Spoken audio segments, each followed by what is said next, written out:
the podcaster Candace Owens. Candace Owens. Candace Owens continues to divide conservatives over her claims about Charlie Kirk's assassination. At one time, a friend of Charlie's. At one time, an employee of Turning Point. She has been one of the main peddlers of these conspiracies. Put forth the theory that the suspected shooter, Tyler Robinson, didn't act A alone. huge amount of money on it. She is building her business off of these lies. What I am asking everyone, including Candace, is to please leave this woman alone. Let her grieve. Let her pick up the pieces of her shattered life. What do you want to say to her and the other people that are putting these lies out into the world right now? Stop. Where was this energy when George Floyd, Ahmaud Arbery, and Breonna Taylor's families were grieving? And Candace Owens said this. Candace Owens was reminded by the people who pay her that now's the time for her to come out and say terrible things against black people. I want to come out and say that I do not support George Floyd and the media depiction of him as a martyr. It means to say that not every black American is a criminal, not every black American is committing crimes, but we are unique in that we are the only people that fight and scream and demand support and justice for the people in our community that are up to no good. You would be hard pressed to find, a Jewish person who has spent 5 stints in prison, who commits a crime and dies while committing a crime, and that the Jewish people champion and demand justice for. You will be hard pressed to find this in white America. You'll be hard pressed to find this even in Latino America. Candace Owens touts herself as being America First. But if she were America First, she would have championed the rights. Yes, a person who made and committed a crime, she would have championed for his right to survive his arrest. That is an American right as American citizens. No, Candace Owens is not America First. She is the grift that keeps on grifting. Let's talk about it. What was the worst thing that could happen to your family PC in the 90s or early 2000s? A virus, right? But have you ever wondered, where do these viruses come from? Who made them? And why? And what would happen of the host of the virus, the creator, if the virus were to attack itself, or it? Enter stage right. Candace Owens, the symbiosis of the token. Protocol grift.exe. Chapter 1. The entry vector.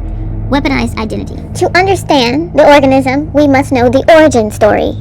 In 1989, Candace Owens was born in White Plains, New York. She grew up in Stamford, Connecticut, and was mostly raised by her grandparents from around the age of 11 her parents. In 2007, while a 17-year-old high school senior at Stamford High School in Connecticut, Owens received 3 racist death threat voicemails from a group of white male classmates. She subsequently switched to homeschooling for 6 weeks out of fear of the threat. Her family sued Stanford Board of Education in a federal court, alleging the city did not protect her rights to attend. It was also alleged that one of the classmates was the son of the mayor at the time. In 2008, her family won a lawsuit of $37,500. She attended the University of Rhode Island, majoring in journalism, but dropped out her junior year. She began her career as an intern for Vogue magazine in 2010. There are reports that she worked for a private equity firm, but no one can confirm the name of the firm. In 2015, she founded a marketing agency called Degree 180. In 2016, she launched a campaign to Autopsy, a website intended to track online harassment and stop bullying. She received harsh criticism from both liberals and conservatives because of this. In 2017, she started her YouTube channel, Red Pill Black, which was overly controversial and conservative. By the fall of 2017, Owens was hired by conservative student nonprofit Turning Point, hired by Charlie Kirk himself as its director of urban engagement, and later promoted to communications director. In 2018, she received tweets from Kanye West praising the way she thinks, and she co-founded Blexit Foundation, a movement to encourage black Americans to leave the Democratic Party. She resigned from Turning Point USA in 2019 to focus on Blexit. In 2021, she joined Daily Wire and began hosting her political talk show and podcast named Candace. Yeah. To enter the host, the organism needed a key. For Owens, that key was the very identity she claimed didn't matter. She was championed not in spite of her blackness, but explicitly because of her blackness and how she weaponized it. Yes, the infection had begun. Her tutors, Turning Point USA, her donors, and everyone else from the conservative platform began to teach her how to disparage, misconstrue information, and how to stereotype. Yes, this was her training day. And here are a few things she said during that time.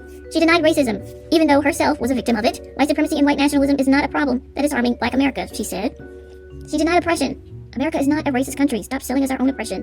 I've never been a slave in this country, she said. And the victim blaming goes on and on and on. Yes, Candace Owens was celebrated when she was saying these things. She had effectively learned how to develop rhetoric to sway an audience. The grift.exe was working. It had its own master plan. Her grift was to silence black people who had political grievances of what was happening not just from yesterday, but from today. Issues like mass incarceration, which overly affects black males. See, black males and black people in general have the highest rate of exoneration of all people groups. That means when black people are getting locked up, oftentimes they didn't do what it is they're being charged for. That in itself is a product of systemic racism. But when people like Candace Owens uses her skin tone to say things like this, claiming thug culture and gangster rap were manufactured to destroy black American values, engaging in respectability politics to appeal to her base, she says those things, the real issues that are plaguing black people today, get swept under the rug. The Conservative Party claims to be the Christian Party, but oftentimes she would bear false witness against her own race, without any pushback. And here comes Chapter 2, the feedback loop. Once inside, the feeding began. This wasn't accidental, it was transactional, and this graph shows the connection. The grift rewarded.